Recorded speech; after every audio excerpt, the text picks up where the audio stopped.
Yıllar, yıllar yaralar, iç silinmez tereň izler. Derya olup akkan yaşlar, kurban olgan ömürler.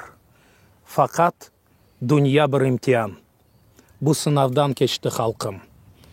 Suvlar aka zaman, millet vatanға kavuştu.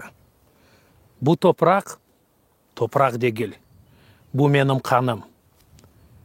Vatanım Kırım, milletim Kırım.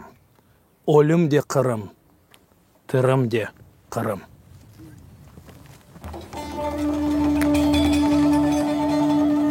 Güzelsin güzel, dağların yüce, yürekte varsın, diz çökerece. Sendedir bilem, ömrümün sırrı. Yalnız sensin, yüreğim yürü. Sendedir bilem, ömrümün sırrı.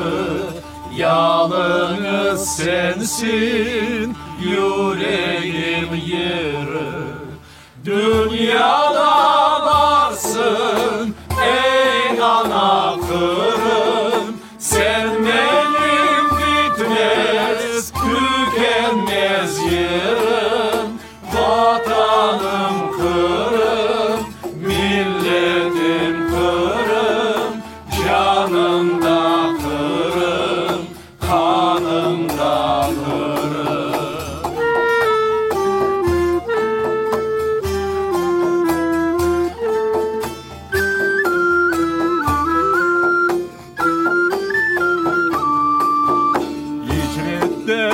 Kaytam hep tamçı tamçı, sabitler ura hep kamçı kamçı.